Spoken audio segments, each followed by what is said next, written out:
Here we have a Mido Baroncelli Swiss watch, and in my opinion, its clean look is absolutely gorgeous and crisp. Now, I picked this up from a random guy selling his gear on Facebook Marketplace. According to the paperwork provided with the watch, it was purchased in 2015 in Switzerland. Now, I probably paid a little bit too much for it, especially considering what I find when I start to take this watch to pieces. Now, the case finish is plated in rose gold, and although there are the usual signs of wear and tear, which would be expected from a 7-year-old watch, it's not bad considering that it was his daily driver. Now, in this video, I'm going to strip it completely to pieces and clean the movement parts, reassemble it, and lubricate the friction points as I go along. The movement is a 2824, and this should be a relatively straightforward job. But I'll first open the watch case. The movement is front-loaded, and so the glass bezel needs to be removed in order to extract it. Now, in order to reduce the risk of damage to the plated finish of the case, I'm using a sharp blade that's inserted into a groove that's machined into the watch bezel. Now, as I tighten the tool, the blade is forced into the groove. The blade has an angle which causes the bezel to lift away from the main body of the watch case. The case back is secured with 4 screws. And now I did struggle to turn them at first. I suspected that a thread-locking adhesive had been applied in the past, as there was quite a bit of resistance. So I proceeded carefully in order to reduce the risk of damaging the screw slots or scratch the gold plating of the watch back. But as I started removing the screws, I noticed that it was actually rust corrosion which had caused the screws to be so tight. I was told by the original owner that the watch was rarely removed from his wrist, and now I completely believed him. I suspect that it was even possibly used in the shower, especially considering the state of the watch strap.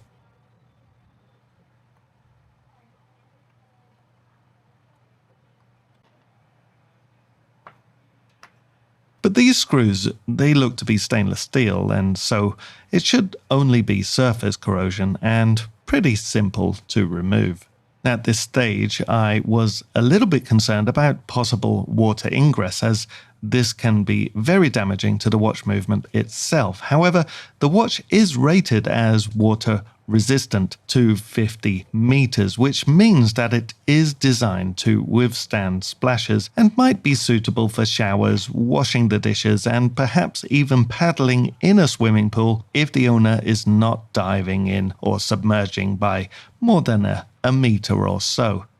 And as we can see here, there is evidence that the water has been trapped between the watch back and the case, but fortunately the rubber O-ring gasket has prevented the water to enter into the watch case. Now, there is some damage though. The water may have been salty as it has etched the plating, which is a shame.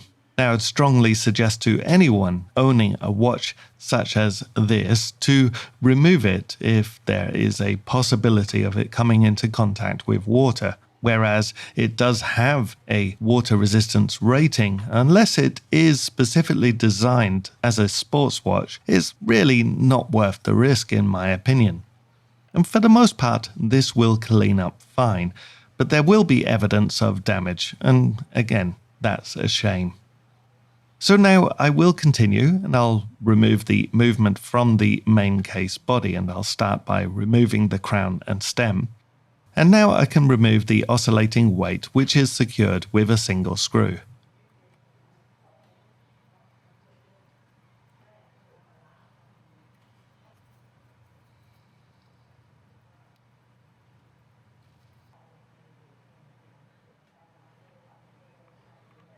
The movement is secured to the case with 2 screws.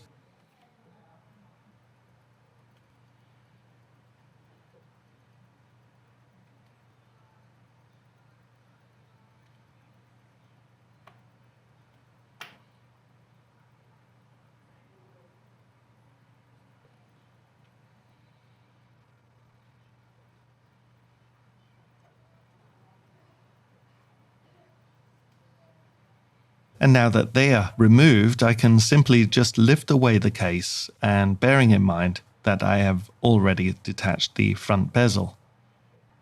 And for now, I refit the crown and stem. Now I can remove the dial and hands.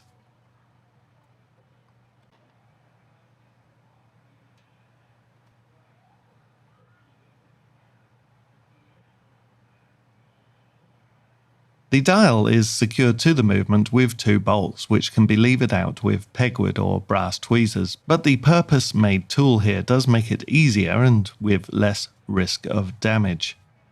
And now I can lift the movement away from the dial.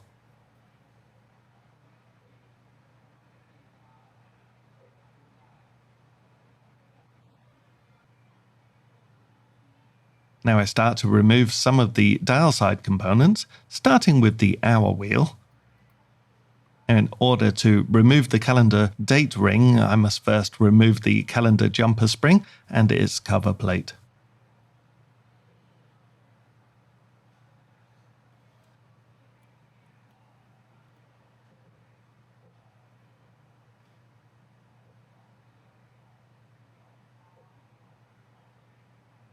And now the calendar ring can just be lifted away. Now I can remove the calendar driving wheel.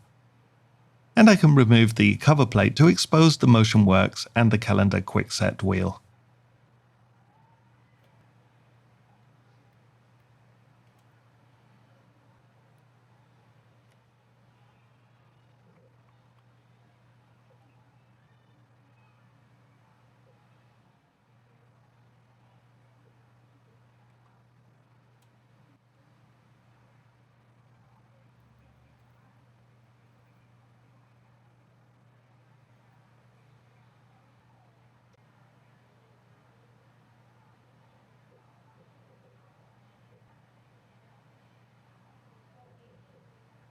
Turning the movement over, I can remove the automatic bridge assembly, which is secured with 2 screws.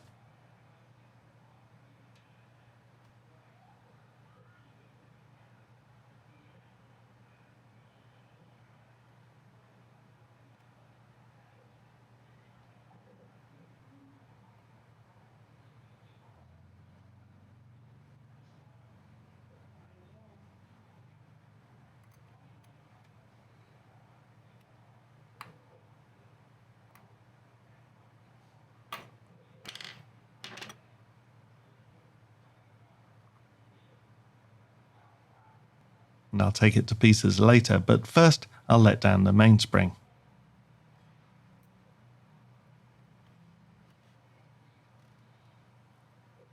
And now I can remove the ratchet wheel.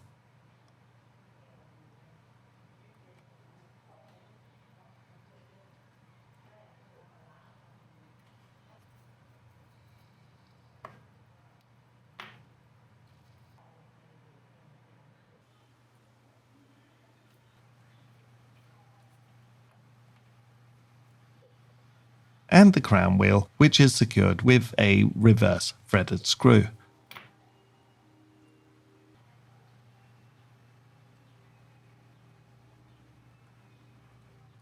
I've removed the click piece and its spring.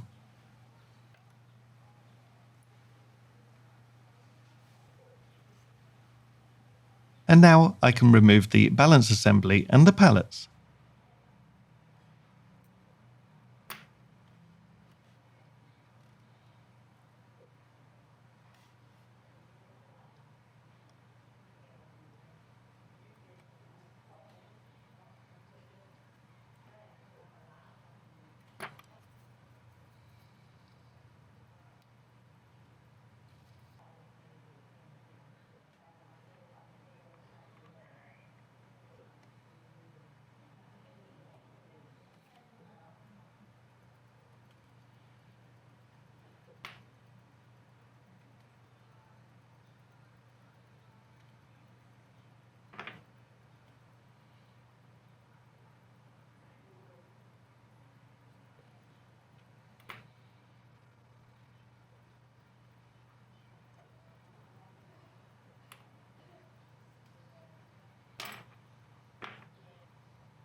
And with that done, I can remove the barrel bridge, bearing in mind that there's a hack which stops the balance when the crown and stem are pulled out to the handset position.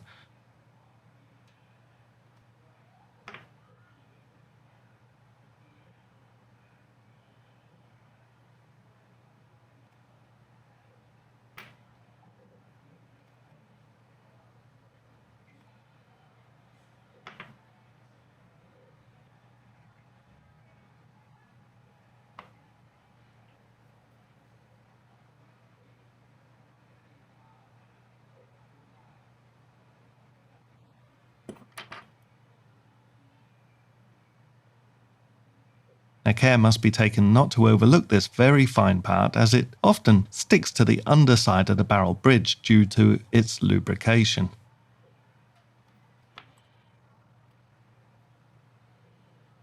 And now I can remove the train wheel bridge along with the train of wheels and the mainspring barrel.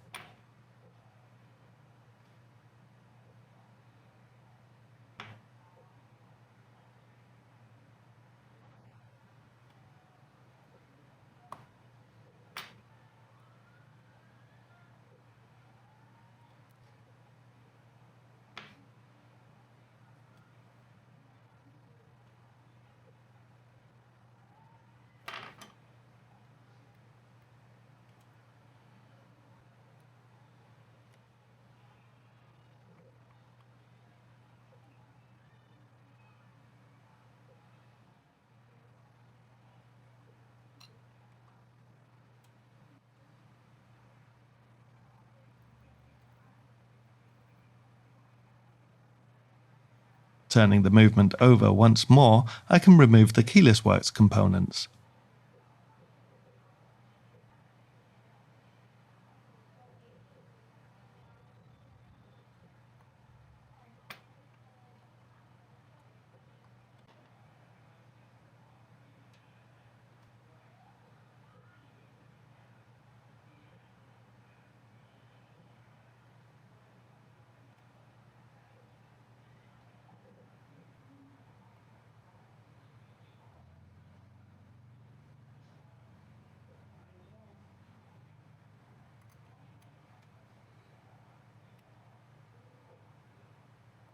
Most of the movement is now in pieces, but I still have to disassemble the automatic bridge assembly. Now there's a cover plate mounted to the bottom with a single screw, and this exposes the intermediate and the reversing wheels.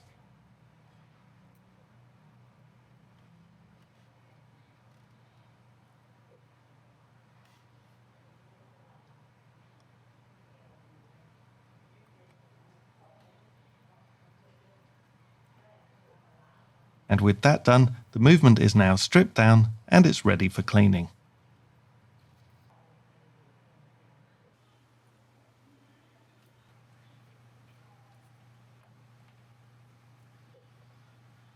Now, for those of you who have followed this channel in the past, you may have possibly noticed my absence from YouTube for the past year or so, and in fact I've been very busy working on level 5 of my watch repair course. There were more than 50 videos to be made detailing the very complicated subject of servicing chronograph watch movements, and it consumed all of my time, meaning that I had to step away from YouTube temporarily. Now, for those who did miss my content, I do apologize, and hopefully I'm back to making content for YouTube on a more regular basis now, especially since I've completed and made available the course level I was working on. For those of you who do not know, let me just shamelessly plug my website as I complete the cleaning cycle for this watch movement. If you're interested in learning more about how to service watches, I've created a from the ground up structured watch repair course which is delivered from my website and can be viewed in high definition from any modern standards enabled device such as a computer, a tablet, phone, or casting to a smart TV. Now the website address is www.watchfix.com. There's a link in the description of this video, and I'd encourage you to go and check it out and see if it's something you or a friend or a colleague might be interested in.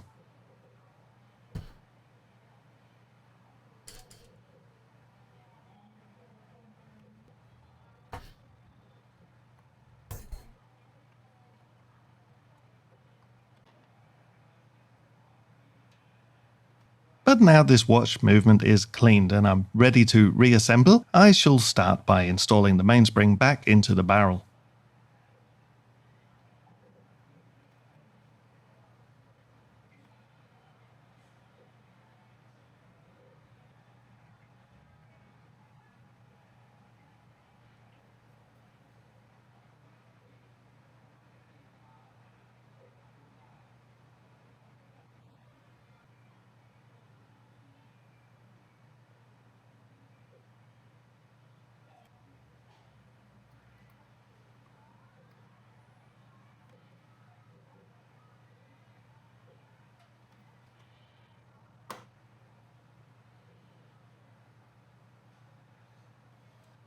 And in goes the barrel arbor.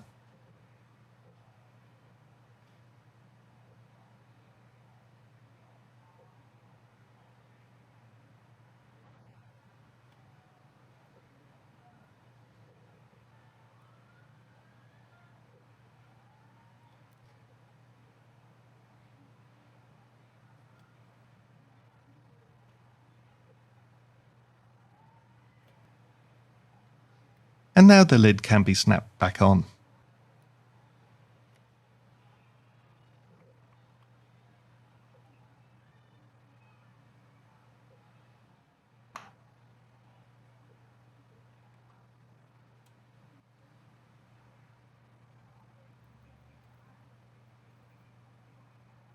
And with that done, I can reassemble the barrel and secure it with its bridge, and not forgetting to replace the balance hack.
Before assembling the train of wheels, I shall treat the escape wheel and pallets with epilame, and this will ensure that the lubricant applied later will stay in position.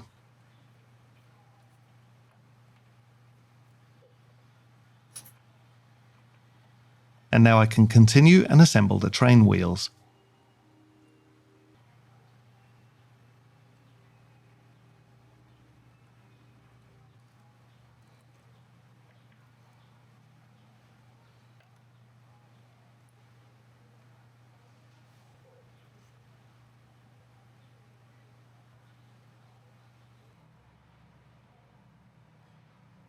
I now place and secure the train wheel bridge with its 2 screws.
And on goes the ratchet wheel.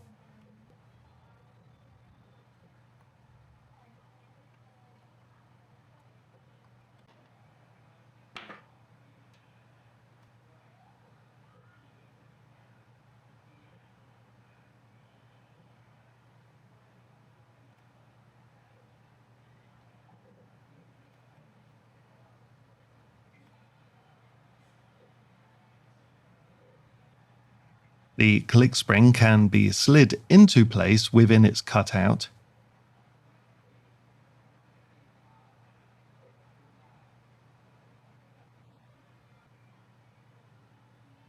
And now I can install the click piece and the crown wheel, remembering that it's secured with a reverse threaded screw.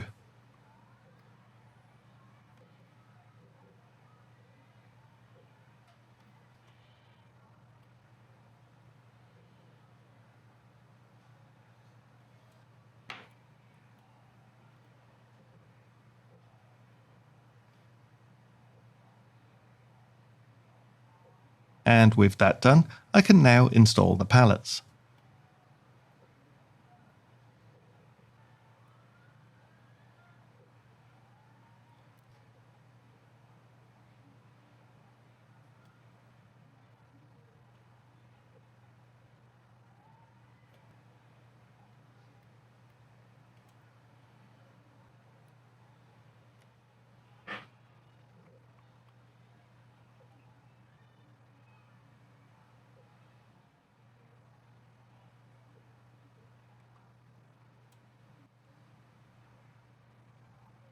Now turning the movement over, I can install the keyless and the motion works.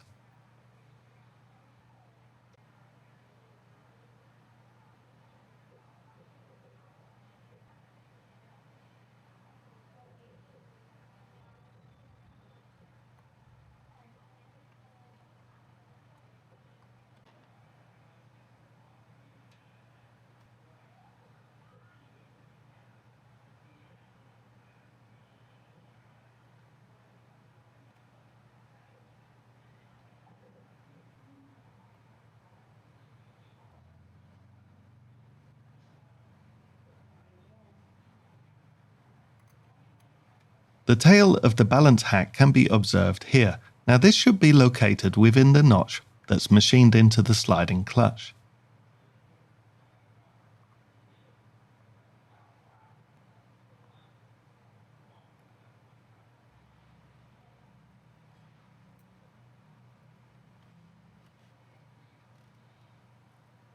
It's important to apply adequate lubrication to the friction point between the cannon pinion and the driver wheel. For the purpose of filming, I've mounted it upside down on the post. Lubricant is applied and the driver wheel is turned whilst the cannon pinion is kept stationary. This allows the lubricant to spread evenly between the cannon pinion and the wheel. Excess lubricant is then removed.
I apply a very small quantity of grease to several points along the stem.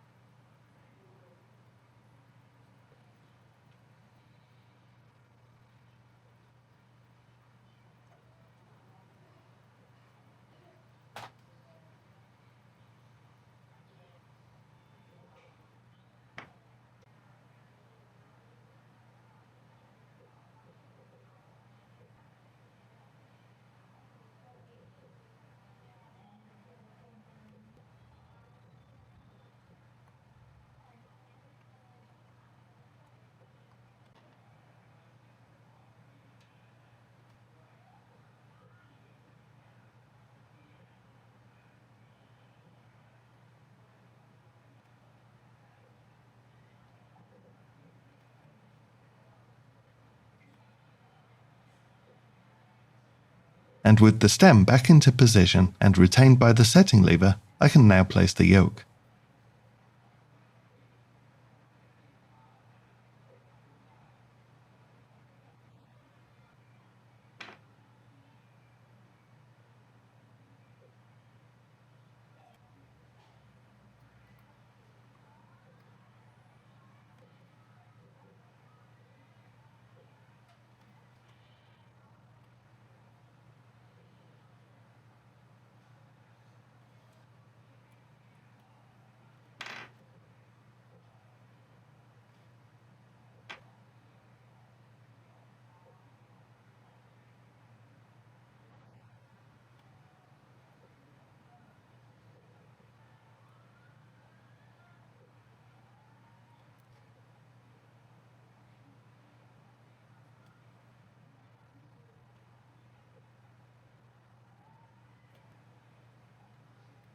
And now the setting lever spring can be installed.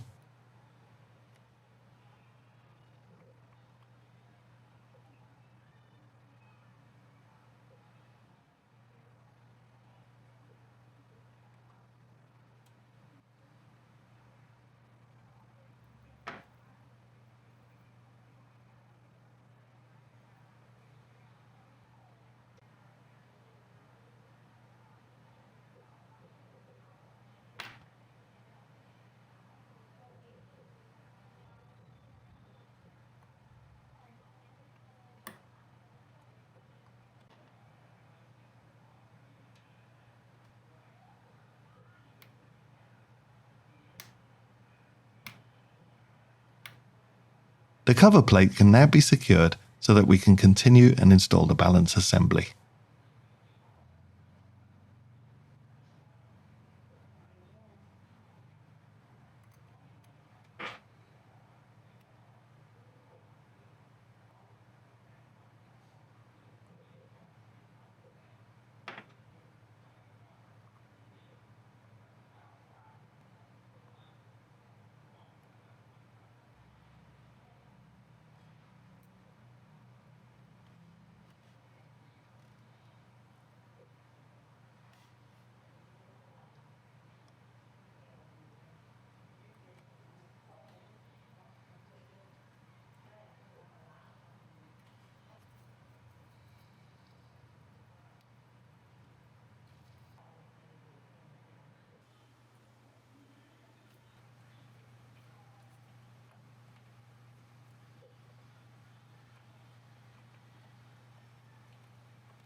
Once again turning the watch over, I can now install the balance assembly.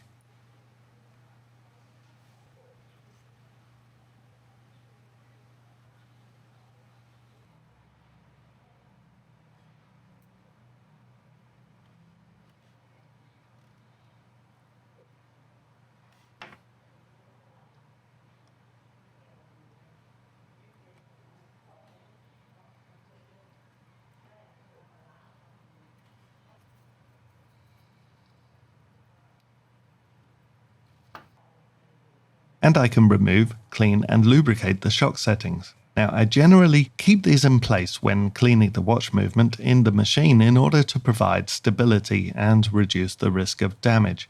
My preferred method is to remove the settings after and clean them manually before lubrication.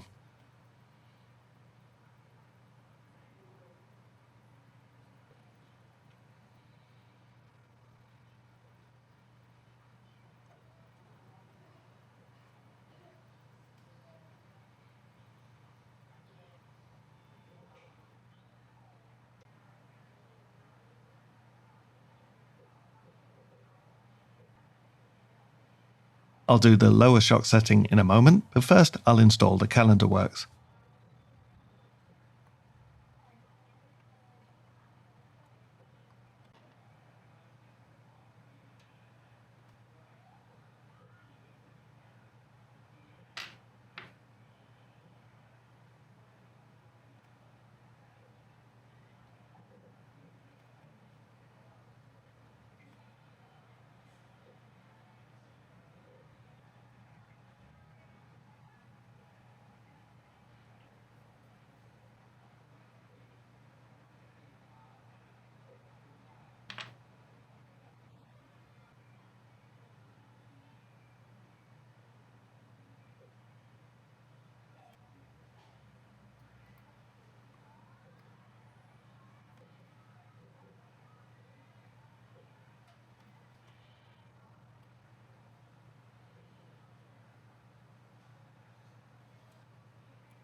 Moving on to the automatic works, I must treat the reversing wheels with a product called Lubetta.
And with the automatic bridge reassembled, I can now install it back onto the movement.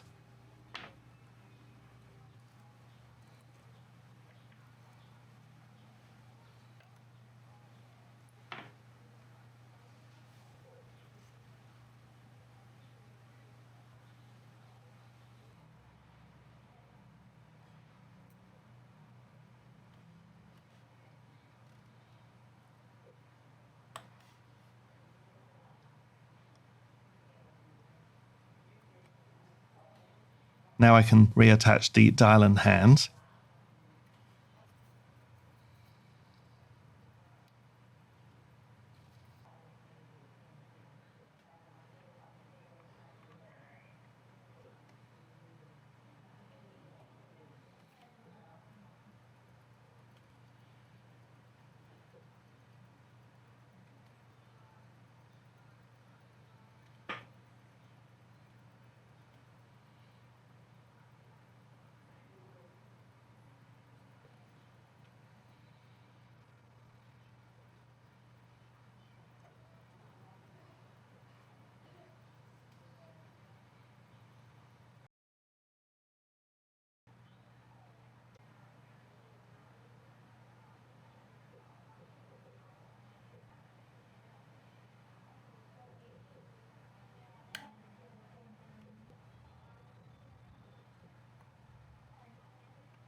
And with the dial and hands reattached, I've placed the movement back into the watch case and I can secure it with the two case screws.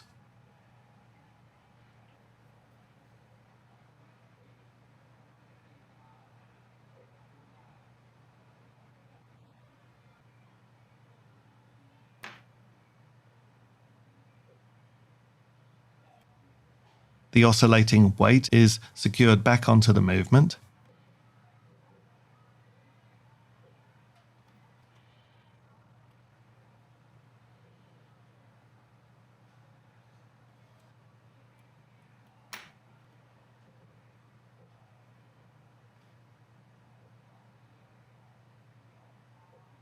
And the case back is screwed into position.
Let's get rid of this scrubby strap. Now I've managed to find an original Mido strap on eBay, so I'll attach that instead.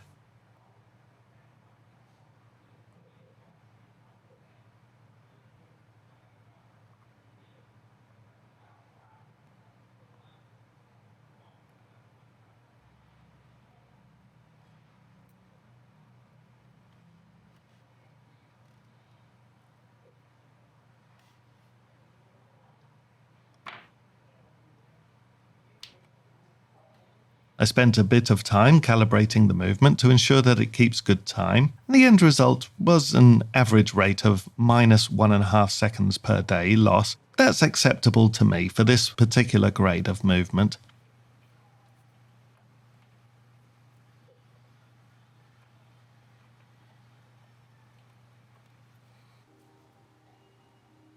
And with that, this watch is back in service, and I can't wait to wear it on a night out. Thanks for watching, and if you're interested, don't forget to check out watchfix.com, and I'll see you next time.